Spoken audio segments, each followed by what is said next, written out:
La Chine, encore la Chine. La presse chérit les grandes puissances, surtout lorsqu'elles tremblent. Depuis qu'elle a été promue au rang de deuxième puissance économique mondiale, les failles de cohésion de la Chine sont analysées avec soin par les journalistes. Il n'est pas nécessaire de rappeler que les titres des articles que nous lisons sont des interprétations, ce ne sont pas des informations pures comme nous pourrions le souhaiter.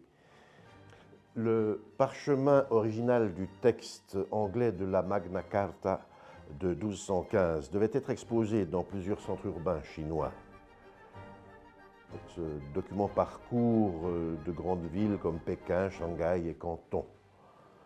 Il a été discrètement placé dans les consulats anglais sans la bénédiction de l'État chinois, comme s'il s'agissait d'une curiosité ethnologique anglaise, au lieu d'être exposé dans des prestigieuses universités ou des musées. Les responsables chinois auraient fait des efforts pour rendre le document moins visible. Est-ce que ce vieux document serait capable de faire trembler la grande Chine? Les partisans des idéaux démocratiques occidentaux pensent ainsi. Et la censure serait une preuve de faiblesse. Le jeune ingénieur Niels Misk considère la censure comme un acte de force, comme la démonstration supplémentaire de la persistance du gouvernement chinois à vouloir se distinguer de l'Occident. La censure exprimerait ainsi une volonté de se différencier qui était déjà présente lors de la révolution culturelle. Elle persiste encore aujourd'hui en dépit du déménagement idéologique du pouvoir chinois durant ces 50 dernières années. Dans la dissonance chinoise face aux idées occidentales, ajoute Niels Misk, le gouvernement remet en cause les valeurs fondamentales de l'autre moitié du globe, comme la Déclaration des droits de l'homme ou les valeurs de la Constitution américaine de 1787. L'Occident se révèle absolument inapte à relativiser dans ce genre de domaine. Il essaye d'imposer les droits de l'homme en tant que valeur universelle, mais une grande moitié du monde résiste en balayant la Magna Carta d'un revers de main, en chinant les valeurs occidentales. La censure chinoise peut être comprise comme un tremblement ou tout simplement comme un acte témoignant de sa force tranquille.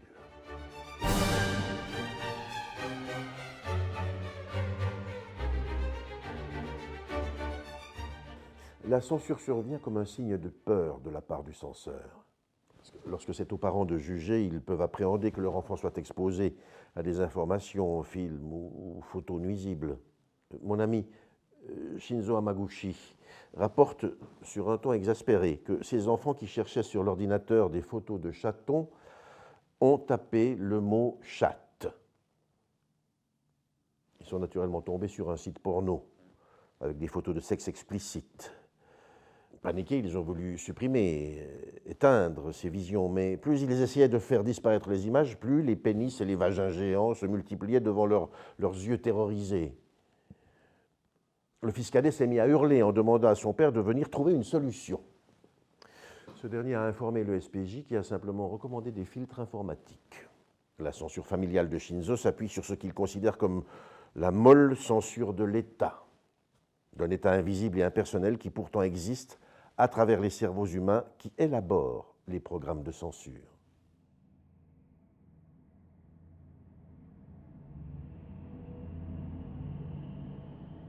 Le dilemme s'engage.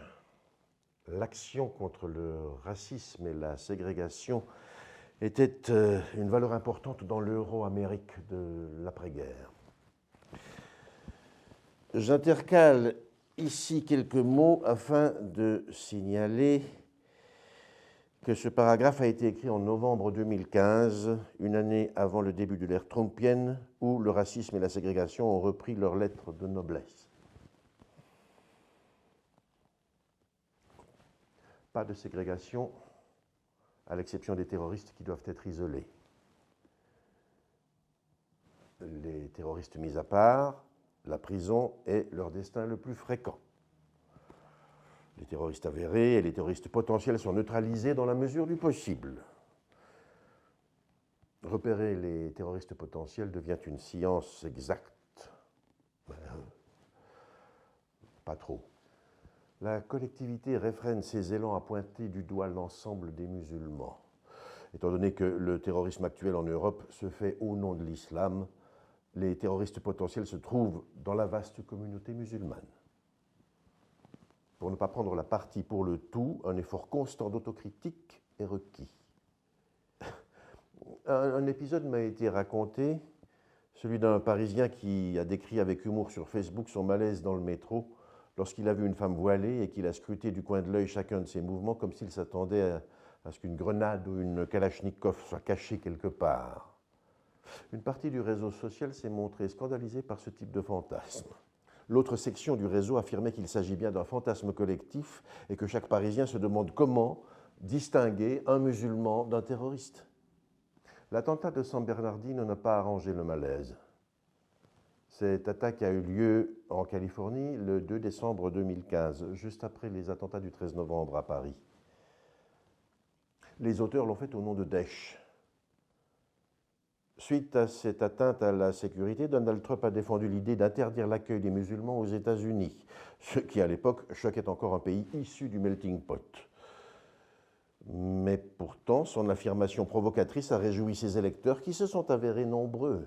Tandis que la droite nationaliste gagnait du terrain en Europe, Donald Trump surfait sur cette vague et il était déjà accusé de manipuler la population par la peur. La classe politique, et encore davantage les partis nationalistes, se voit souvent accusés de manipuler la population par la peur. Mais comment distinguer le pieux musulman du terroriste potentiel? C'est la question à laquelle les communautés ne réussissent pas à répondre. Comment protéger ses enfants sans tomber dans la discrimination injuste? Ainsi, les autorités scrutent les risques et les dangers de radicalisation des musulmans. La sémiologie populaire, quant à elle, cherche des signes de radicalisation. Tout musulman barbu qui ne regarde pas les femmes devient suspect. Marie Chanel, l'ancienne enseignante de la fille de Petro, m'a raconté dernièrement qu'elle a une élève dont le père est un musulman barbu.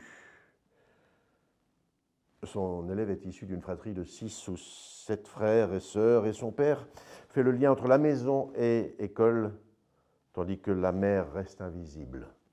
Auparavant, le père discutait avec Marie, fille d'ethnographe habituée à fréquenter les pays les plus éloignés, les cultures et les habitudes les plus exotiques. Le papa, barbu, parlait sans regarder l'enseignante de sa fille dans les yeux et surtout sans la toucher. Quelle surprise pour elle lorsque, après l'attentat de Paris, ce papa est venu lui parler des problèmes de sa fille à l'école en la regardant dans les yeux et en lui serrant la main à la fin de l'entretien. Un destin différent a été réservé à un habitant barbu, à Fillinges, village situé en Haute-Savoie. Le soupçon de sa radicalisation a mis en émoi la population du village, d'autant plus qu'il habitait à côté d'une école et dans le même bâtiment que la crèche. Inquiétude des gens, père et mère affolés, panique générale, enfants effrayés. Le village vient d'apprendre que la police a arrêté Bachar, celui qui habite avec sa mère et sa sœur.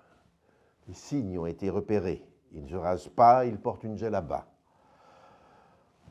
L'imaginaire collectif se déclenche, réalité et mythe se mélangent.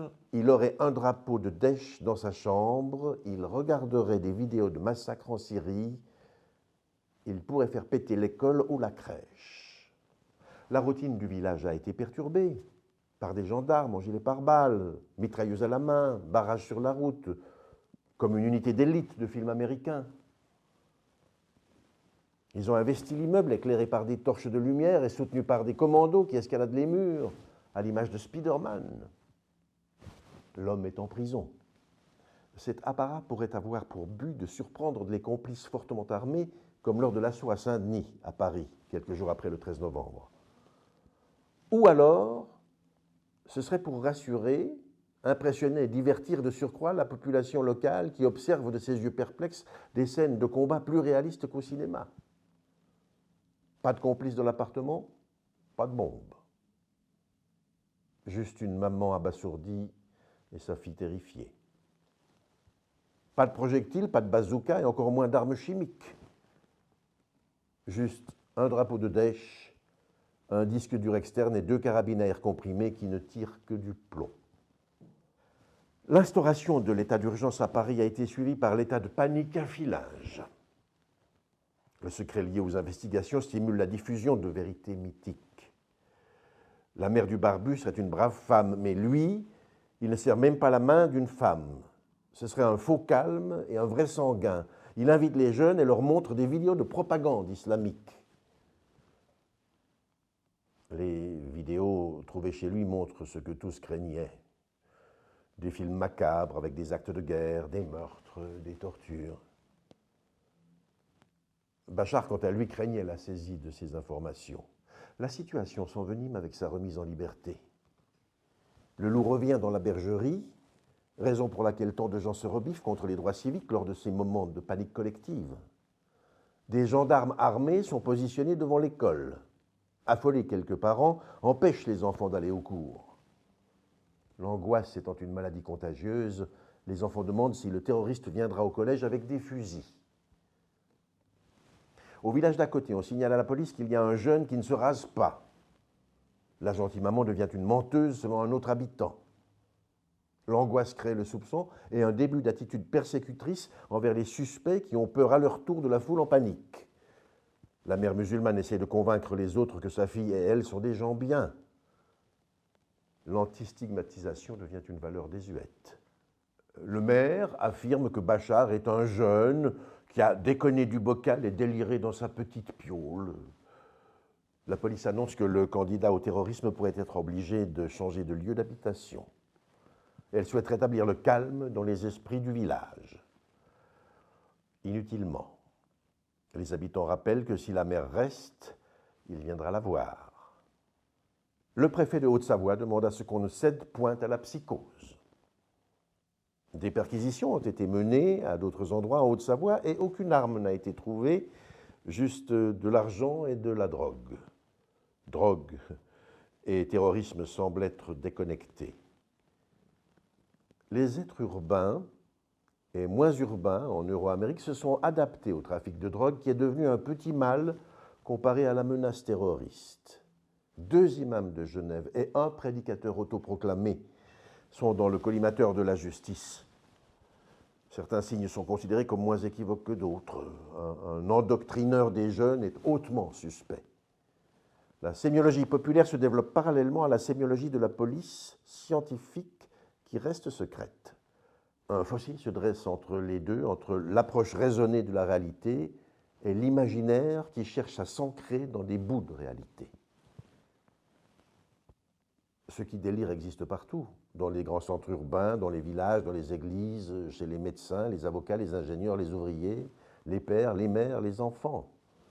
Nous pouvons tous délirer à un certain moment. Nous croyons assez souvent à ce qui n'existe pas. La différence entre peur et angoisse tient à la différence entre réalité et imaginaire. La peur, c'est l'appréhension d'un danger réel, évident, un tremblement de terre ou un orage lorsque l'on est en avion ou en bateau.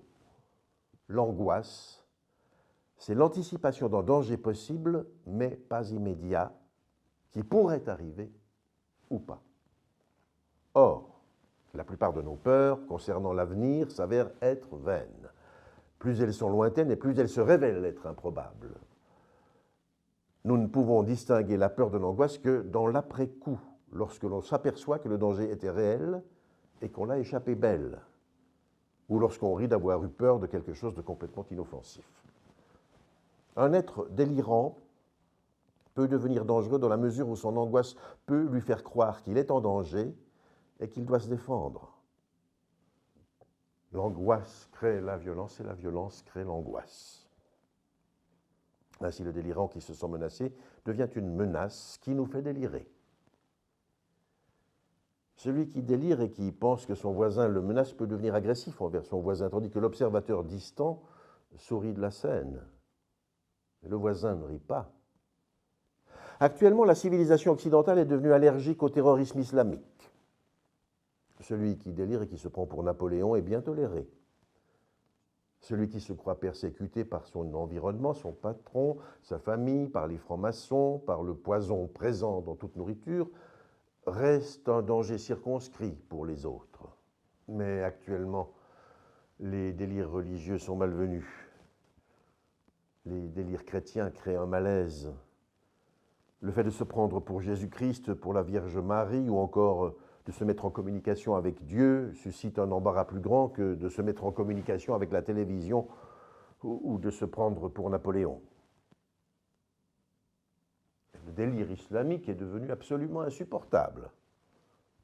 Un musulman délirant en Europe est devenu un signe quasi univoque, un terroriste potentiel. Un terroriste potentiel, voilà.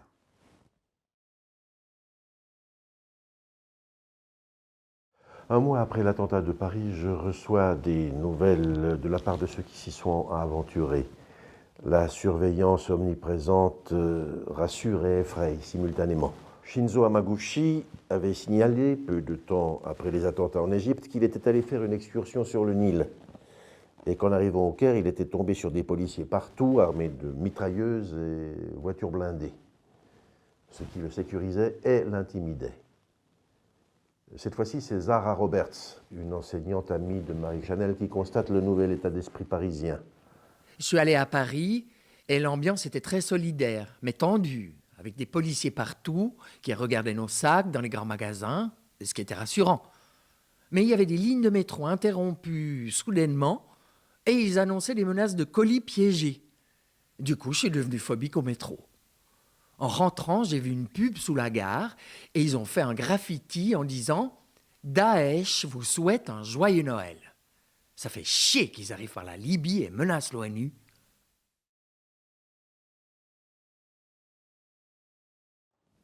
Fini les fêtes.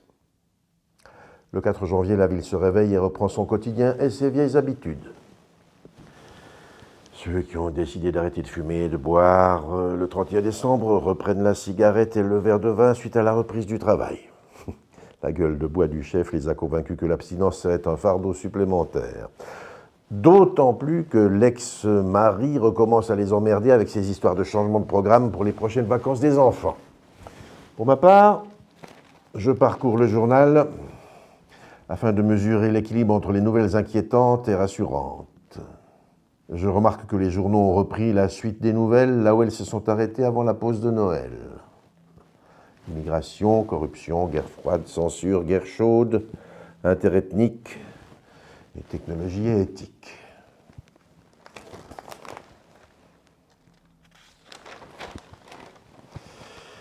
À la première page, le nationalisme superstar.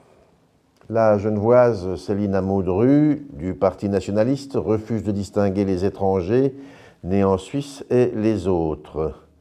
Elle ne fait pas de différence entre le réfugié de guerre arrivé depuis peu de temps en Suisse et le fils d'Italien né, élevé et travaillant depuis toujours en Suisse et qui de plus est considéré comme étranger en Italie.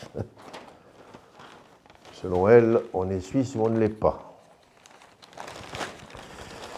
Paolo Del Pozzo, un vieil ami rencontré lors d'une excursion myrmécologique en Albanie, s'avère être plus suisse que moi.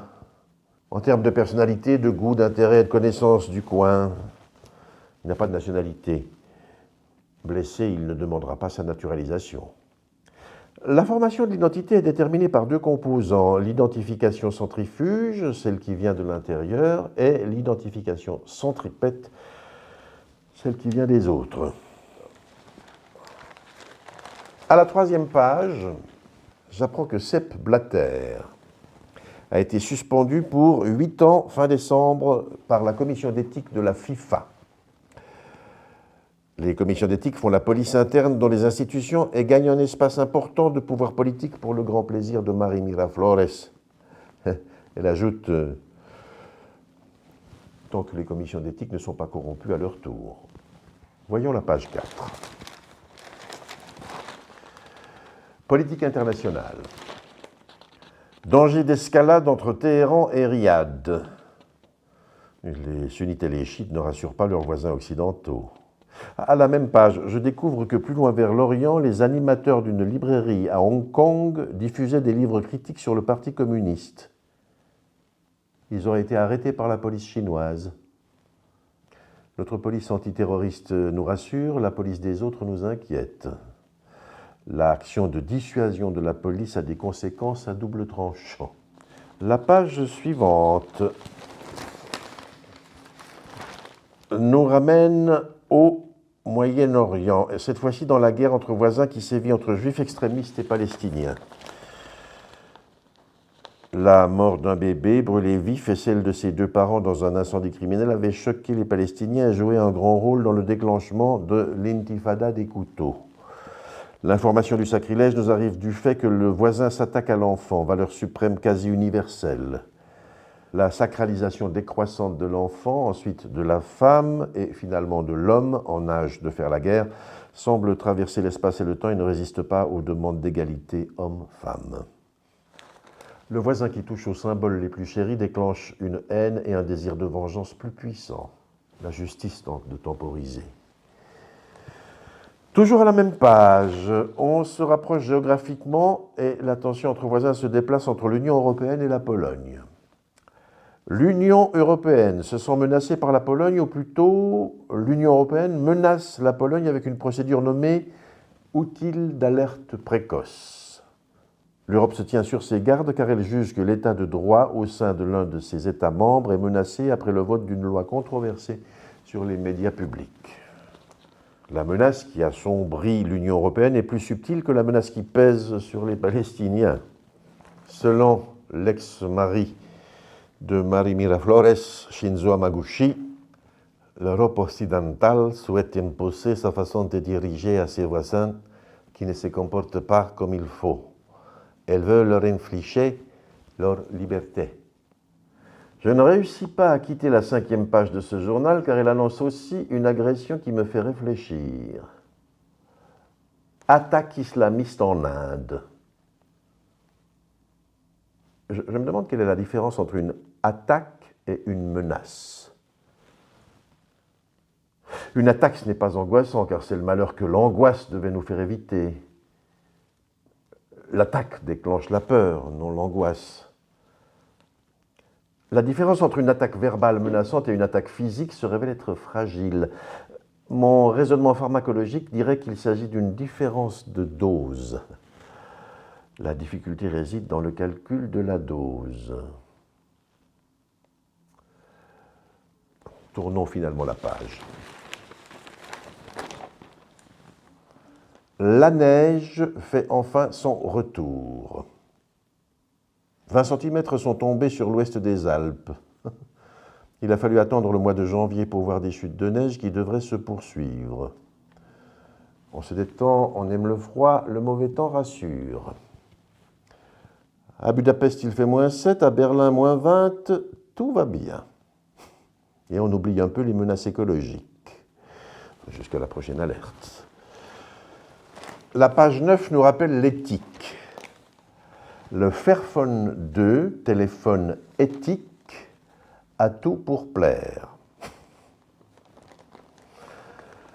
Le téléphone devient éthique et l'éthique devient un argument de vente. On ne nous dit pas de quelle éthique il s'agit. On oublie que selon le Parti social, l'éthique change et peut même devenir son contraire. Des éthiques contradictoires.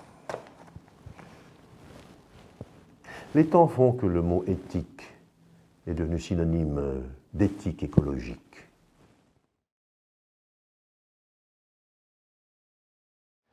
La détermination de ce qui est bon pour l'enfant prend forcément une allure politique. L'enfant n'est pas uniquement un être humain, il est en plus un symbole, car il est considéré comme étant le fondement et l'avenir de la société. L'enfance ne se confond pas avec l'enfant.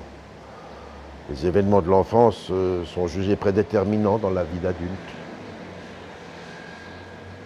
Les enfants nous font penser à notre enfance, et en dépit des malheurs, les gens restent attachés à leur enfance. Ce n'est pas universel. Mon enfance a été fort mauvaise à tel point que je me rappelle quasiment de rien. Et chacun est attaché à ses enfants, ce qui n'est pas universel non plus. Mary Miraflores nous rappelle que ces passions collectives autour du bien-être de l'enfant aboutissent à la culpabilisation et aux accusations des personnes qui n'agissent pas conformément aux règles d'usage. Et les mères sont les premières personnes concernées, et ceci avant même l'accouchement. La fragilité vénérable du nouveau-né contamine la jeune mère qui devient vénérable à son tour. La Madonna con il bambino admirée dans les musées. Gogol veut notre bien et du coup étend la sphère de son pouvoir. L'OMS veut aussi notre bien. Heureusement, nous sommes entourés d'institutions bienveillantes. Selon Marie, elles veulent uniquement nous imposer le bien. Les acteurs prêts à se mêler du bien-être des enfants sont nombreux. Du coup, les règles, les propositions et les devoirs se multiplient. La voie du bien faire devient coercitive. L'enfant, c'est l'objet et la mère, le sujet. Elle doit s'assujettir pour le bien-être de son enfant. Et si c'est une bonne mère, c'est pour son propre bien-être aussi. Ce genre de discours ulcère Marie. La maternité demeure un domaine cible de la morale. Un des premiers combats après l'accouchement tourne autour de la nourriture du nourrisson, sein ou biberon. La tendance actuelle est de stimuler le sein sur le long terme à tel point que j'ai vu plus d'une mère nourrissant son enfant jusqu'à l'âge de 2 ans. Les mères qui sèvrent rapidement leurs petits essuient de sévères reproches. Un débat a eu lieu récemment sur Twitter, en France, entre les pro-allaitement et les pro-biberon. Le PPA, parti pro-allaitement, est considéré comme amplement dominant et la propagande pro-sein est soutenue par les stars qui nourrissent des nouveau-nés top modèles. Ces mères célèbres se présentent volontiers comme des mères modèles. Les pro-allaitements n'ont pas forcément du plaisir à donner le sein, elles peuvent le faire en suivant la conviction de faire le bien et le besoin d'être de bonnes mères. Devenir une bonne mère, telle est l'obsession constante des mères de tout âge. Quant aux plus vieilles, leur préoccupation est d'avoir été une bonne mère. Être un mauvais père, c'est moins grave, selon Marie Miraflores. Frida Curie, la fleuriste de mon quartier, raconte ainsi ses découvertes de l'inconfort de la grossesse. Tout le monde se permet de faire des commentaires sur ce que je devrais faire ou ce que je devrais sentir. Ne pas sentir une grossesse épanouie, c'est un problème pour moi. Mais pour les autres aussi. Une amie sentait le bébé bouger à 4 mois. Et moi, je sens mes intestins.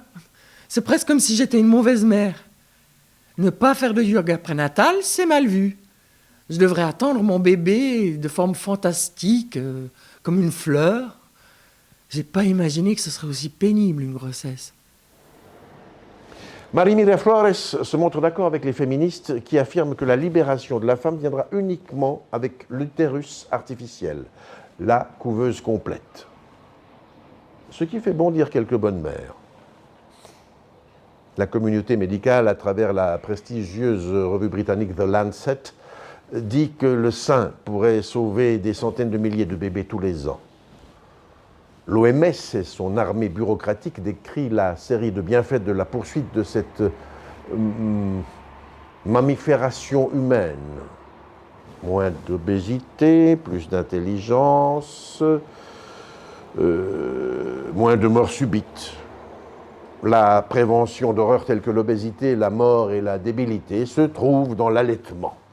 Le nourrissage devient une valeur cotée dans la bourse des qualités morales. Les PPB, le parti pro-biberon, se révoltent. Pour l'OMS, le biberon tue. Marie s'indigne. La bonne mère, c'est celle qui est considérée bonne pour son fils et pas forcément bonne pour elle-même.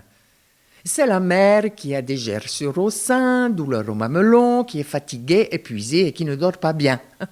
C'est la mère qui sacrifie travail, carrière, promotion, voyage, vie sociale, amis. La bonne mère, c'est la Mater Dolorosa. L'OMS ajoute une touche de culpabilité lorsqu'elle souligne que pratiquement toutes les mères sont capables d'allaiter. La mère n'est pas censée choisir. la seule raison du non-allaitement serait l'incapacité physique. L'OMS surenchérit avec la recommandation d'un minimum de 6 mois d'allaitement sans prendre en compte que la loi autorise un congé maternité de 4 mois dans les pays favorisés. Bon, les Suédoises, au moins, pourraient respecter les recommandations. Nous ne pouvons pas exiger de l'OMS des positions féministes.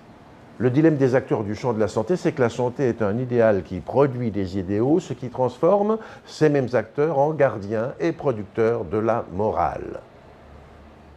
Les droits de la femme entrent parfois en contradiction avec les devoirs de la mère. Le féminisme devient plus attentif aux droits de la mère, notamment envers celles qui souhaitent allaiter et qui se sentent censurées lorsqu'elles souhaitent nourrir leur enfant au-delà d'une année et qui entendent les psys clamer « gare à l'inceste ».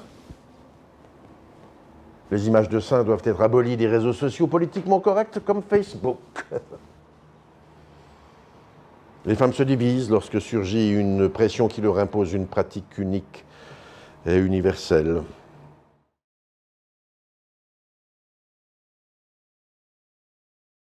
La dite civilisation occidentale est elle-même perplexe devant les bouleversements de son propre mode de vie. Le patriarcat se trouve fortement ébranlé par le renforcement de nouveaux groupes de pression. La société de classe se transmute en une société d'identité urbaine. L'homme blanc hétérosexuel se trouve obligé de partager le pouvoir avec la femme noire homosexuelle. Oui, enfin, pas tout à fait. Mais il doit faire participer la femme blanche, l'homme et la femme noire, l'homme et la femme homosexuelle. Et dans la foulée, les différences hommes-femmes, noirs-blancs, hétéro-homosexuels deviennent floues. Insatisfaits, les pays de l'axe Europe-Amérique-Japon ont assisté et participé aux coups violents assénés aux religions traditionnelles, avec l'avènement de la laïcisation des États et l'alternative athée. Certes, les religions tiennent la route. L'Amérique affiche en grandes lettres « In God we trust ». L'Europe reste discrète sur cette question et Dieu réussit encore à tirer son épingle du jeu. Mais les textes sur lesquels Dieu s'appuyait ne sont plus les seuls représentants de la vérité. La Bible est devenue un mélange de mythologie et d'histoire, mais elle s'est effondrée en tant que principe unique d'explication du monde. Les constructions scientifiques ont pris le relais et celles-ci se trouvent fortifiées par l'efficacité technologique résultant de la science, qui s'avère être un instrument de conquête dans la mesure où le monde s'est laissé enchanter par les merveilles du smartphone et l'automatisation des sociétés, sans parler des instruments de défense et de guerre. Ce virus fatal se trouve inoculé dans les traditions sociales les plus solides. Le Japon l'a adopté et s'est transformé en un des fers de lance de ce choc nommé disruption technologique. Le patriarcat japonais résiste héroïquement en s'adaptant à ce bouleversement social, mais les femmes japonaises se bousculent silencieusement et parfois dans un fracas individuel, par exemple à travers le vagin érigé en œuvre d'art. Collectivement, elles refusent chaque fois plus d'endosser le rôle de responsable de la reproduction, tandis que les jeunes japonais brouillent les cartes des genres. L'anémie du patriarcat est devenue le symbole caché à l'intérieur de la révolution technologique actuelle. Le terrorisme de nos jours combat les virus qui épuisent le patriarcat, le féminisme, l'homosexualité et la laïcité. La terreur s'attaque à l'athéisme, voilé par la laïcité. Elle affronte indirectement la diversification des genres et des comportements sexuels et amoureux des êtres urbains et euro-américains. L'égalité des droits entre hommes et femmes, la reconnaissance de l'homosexualité et de l'athéisme sont des valeurs identitaires qui sont devenues constitutives du monde occidental. À tel point que les pays européens ne se privent pas de faire de petites provocations vers les États réfractaires à ces valeurs. Les gouvernements de l'Europe occidentale adoptent l'acceptation de l'homosexualité en tant que symbole distinctif. La Suisse a envoyé au Nigeria un diplomate qui vivait en union libre avec son compagnon. La France a fait de même avec sa représentation diplomatique au Vatican. Une partie de l'Europe affiche une nouvelle attitude étatique face à l'homosexualité. Dans la vie quotidienne, un brin de dissension devient visible à travers mes patients. Le coming out reste toujours très difficile pour les seniors, surtout pour ceux qui sont mariés et avec des enfants. Dans la génération des 25-35 ans, les couples homosexuels ne se cachent plus tellement et commencent à se poser la question de faire des enfants, et surtout de quelle manière. Les premiers couples homosexuels fondent déjà les premières familles homoparentales en Suisse. Les pédiatres ont un observatoire privilégié. C'est la première génération à se poser cette question. Chez les adolescents de 15 à 20 ans, la question du genre et de l'orientation sexuelle devient plus fréquente. Homosexuel flexible, polyamour, bisexuel, transgenre et rarement transsexuel. Les civilisations de l'OCDE sont elles-mêmes perplexes devant les bouleversements de leur mode de vie. Des traditionalistes s'affrontent contre des groupes de pression munis de drapeaux identitaires. Les civilisations musulmanes sont à la frontière géographique des civilisations laïco-chrétiennes en mutation. D'un côté et de l'autre de la frontière, les peuples s'étonnent et se choquent mutuellement. Le monde musulman et le monde des descendants du christianisme connaissent une intersection, une interpénétration qui s'accélère avec les moyens de transport rapides. Omar Sadiq Mateen, né aux États-Unis, fils de parents afghans, avait été scandalisé par l'attitude de deux hommes qui s'embrassaient en public, offert à la contemplation de ses yeux et de ceux de sa fille. Il a trucidé plus de 50 personnes dans une boîte gay à Orlando. Son acte a été accompli dans un contexte où la communauté gay avait obtenu une extension de ses droits par la légalisation du mariage homosexuel. Les gay prides se multiplient de nos jours aux États-Unis et ailleurs, en dépit de l'épidémie trumpienne. La cause de la ségrégation homosexuelle est mêlée à la ségrégation religieuse et ethnique. Donald Trump en a profité pour demander l'interdiction aux musulmans d'entrer aux États-Unis. Selon Marie Miraflores, Omar Sadiq était un terroriste terrorisé qui tentait de terroriser ceux qui le terrorisaient. Au Bangladesh, le même conflit prend des accents différents de ceux vus en Amérique. Les combattants qui se réclament de l'islamisme n'ont pas recours aux crimes de masse, mais à la chasse ciblée des hommes, un à un, l'un après l'autre. La chasse aux homosexuels reste importante, mais la traque aux laïcs et aux athées prend le dessus. L'écrivain Pranab Bachania a été persécuté à la suite de commentaires sur son blog. Il a été traqué à Dhaka, la capitale bangladaise, par un groupe qu'il a qualifié de nastique, c'est-à-dire d'athée. Ce titre est devenu dangereux au Bangladesh, pays gouverné par une première ministre, Sheikh Hasina, membre d'un parti censé être laïque. La chef du gouvernement aurait souhaité que les militants laïcs puissent avoir la foi. Des 84 blogueurs et écrivains accusés d'avoir insulté l'islam, 10 ont été assassinés à la hache. Ce pistage toucherait aussi les homosexuels, mais l'article ne nous renseigne pas davantage sur le mouvement LGBT au Bangladesh. Les persécuteurs de Pranab Bachania auraient des liens avec les autorités.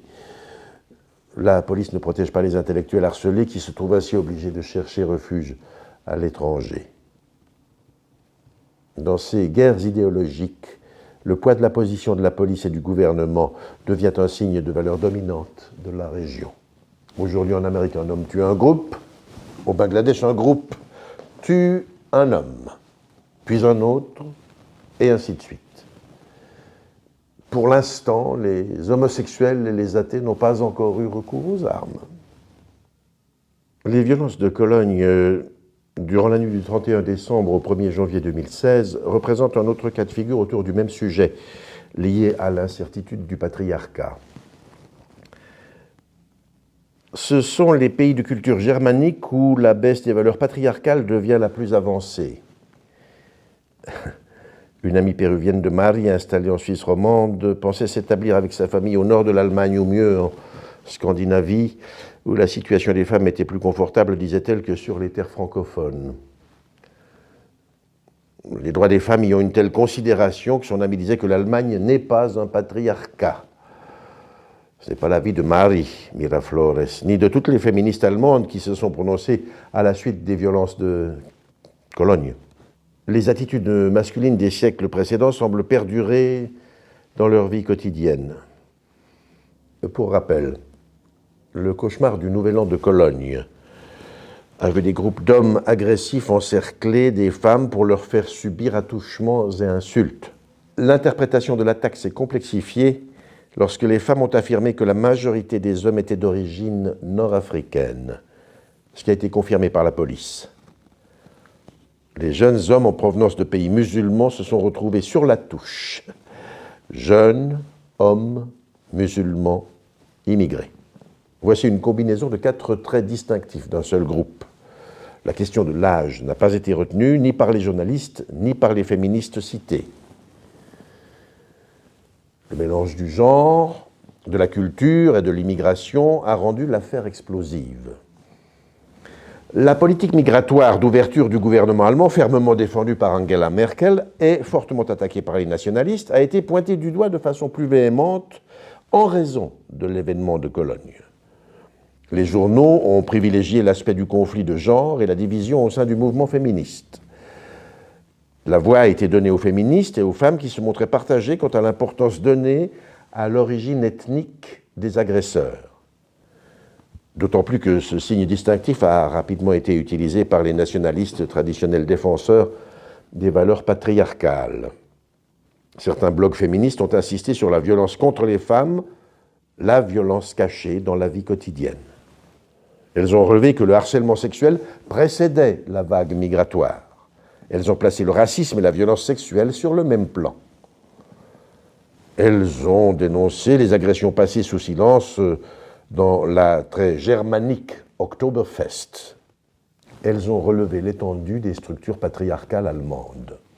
Par ailleurs, le mouvement anti-islam Pegida et l'extrême droite en ont profité pour protester dans les rues de Cologne. Marine Le Pen, représentante du nationalisme français, a mis en relation la crise migratoire avec la fin des droits des femmes, sous-entendant que la migration serait la cause de la fin de leurs droits. En Suisse, Christoph Blocher s'est obstiné à brandir la menace de l'immigration de masse. Le chef du nationalisme suisse n'a pas fait mention du droit des femmes, contrairement à son homologue française. Le discours du chef de file suisse a été prononcé à l'Albis-Guti. Le monde extérieur ne connaît pas encore l'Albis-Guti, mais Christoph Blocher connaît le monde et il s'en méfie. Il disait « Un pays qui n'a pas les moyens de contrôler ses frontières est un pays qui s'abandonne ». La frontière entre les genres a été abandonnée au détriment de la frontière entre les pays. Les femmes socialistes ont évoqué un grand malaise. Elles luttent au quotidien contre le sexisme et le racisme, et soudain, une race, ou plutôt une ethnie, attaque un sexe, ou plutôt un genre. Elles ont distingué le harcèlement de rue du harcèlement au travail qui serait plus néfaste car moins voyant et plus subtil. Seul Julie Bolland, anthropologue de l'Institut Max Planck en Allemagne, a souligné un troisième élément important, outre la question de l'immigration et du genre, le contexte socio-économique. Précarité, promiscuité, manque de perspectives prospèrent dans les quartiers populaires d'immigrés. Ces populations vivent dans un environnement explosif, propice au délit et capable de nourrir les thèses de l'extrême droite. Les journaux ont oublié de faire une enquête au sein des harceleurs et de leur demander leur description des faits. Un groupe de migrants sous pression trouve sa force dans la masculinité pour intimider le groupe national dominant à partir d'un élément encore exposé, la féminité.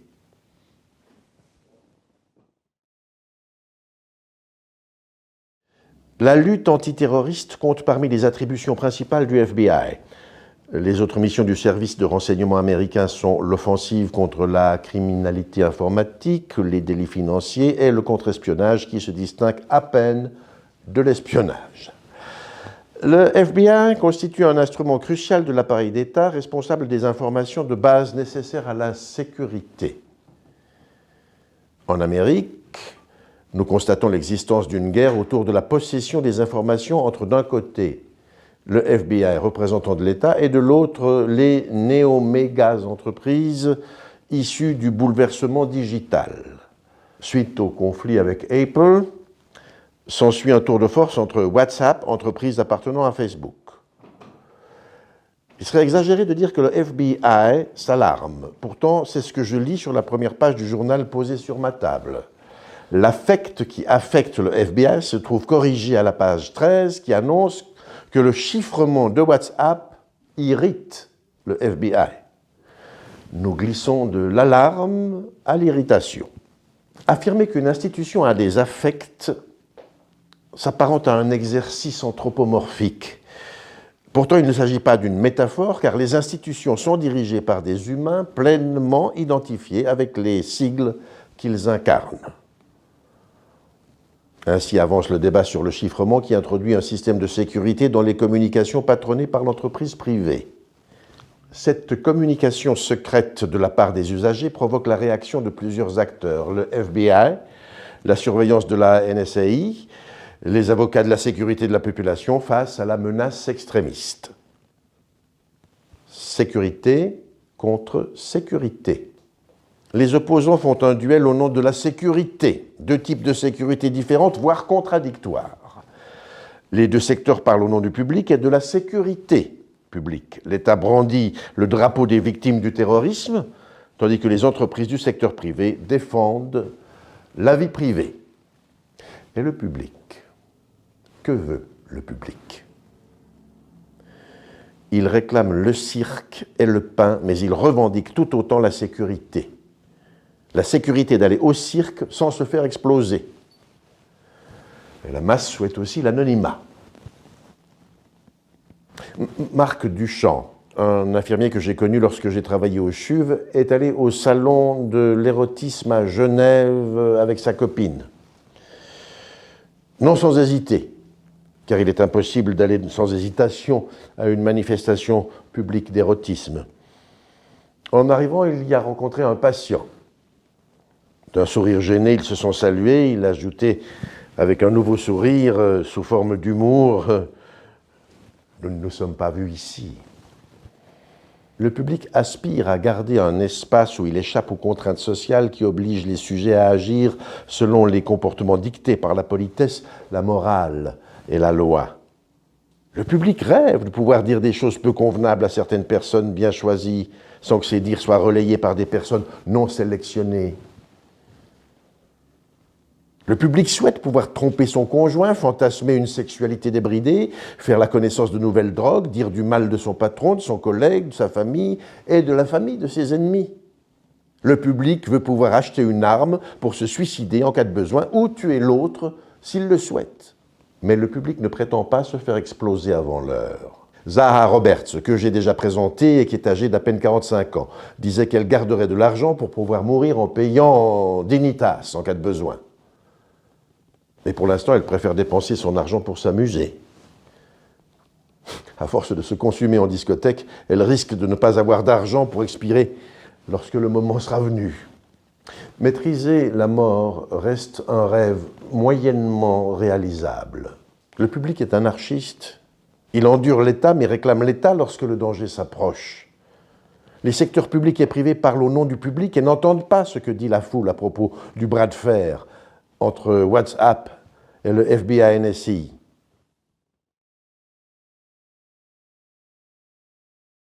Je déteste les standing ovations. Je suis allé à un concert accompagné de mon amie Marie Chanel, qui a constaté à la fin du concert que je n'étais pas un applaudisseur enthousiaste.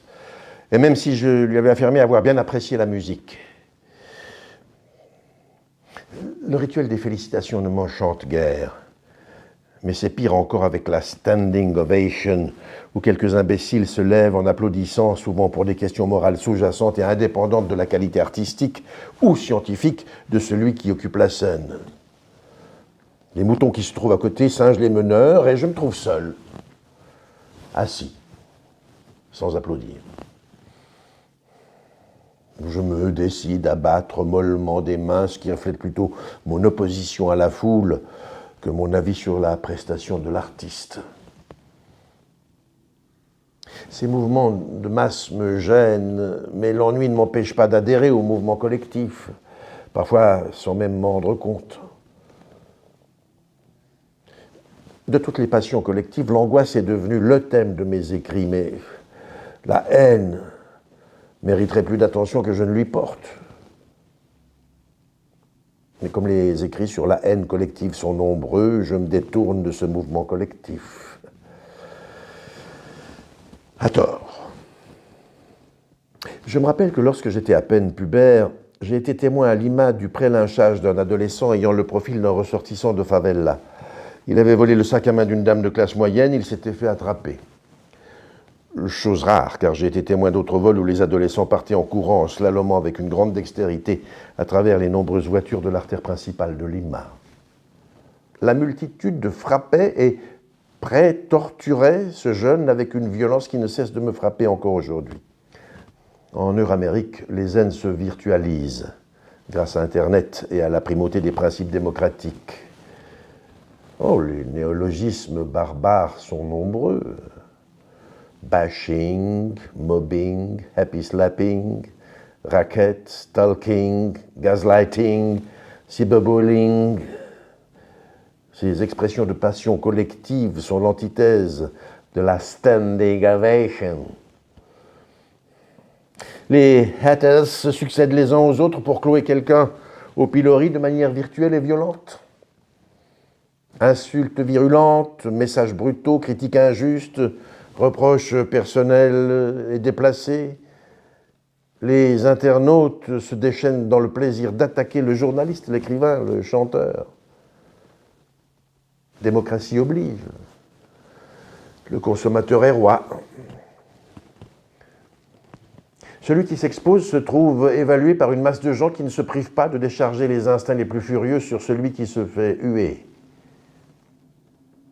Le rituel est le même que celui de la standing ovation. 2 ou 3 crétins se mettent à trasher de forme exhibitionniste une proie, ce qui excite l'extase sanguinaire des moutons singeurs qui se prennent pour des loups, comme du bétail. Les universitaires constipés n'échappent pas au fanatisme de groupe, d'autant plus que l'université se transforme en point de vente de diplômes censés attester la connaissance et le savoir-faire. Ce clientélisme de l'université fige les élèves en consommateurs éternels. Éternels car l'obligation de la formation continue crée un marché d'éternels étudiants dont je fais encore partie à la veille de ma retraite. Ces acheteurs de formules sont appelés à évaluer les enseignants et leurs enseignements. Évidemment, des effets de bashing surgissent suite à la rencontre entre certains participants et un instructeur désigné. Marie Miraflores a presque été dégoûtée de l'enseignement face à ces réactions de foule. J'ai proposé, sans me faire entendre, de ne pas garantir l'anonymat des évaluations faites par les étudiants et d'obliger chaque participant à signer son jugement sur le cours. L'anonymat protège les lecteurs, lui confère la liberté, y compris la liberté de défouler ses instincts sauvages. Plus la distance sociale est grande, plus l'agression devient facile. L'identité tenue secrète libère l'expression enragée. Ainsi, l'enseigné et l'enseignant se trouvent dans un corps à corps plus proche que celui du lecteur et du journaliste ou de l'écrivain. Internet virtualise ou favorise l'agression. Le corps à corps rend l'agression plus dangereuse, ce qui favorise l'inhibition de l'agression. Sauf lorsque l'effet de foule devient plus puissant et accélère la turpitude.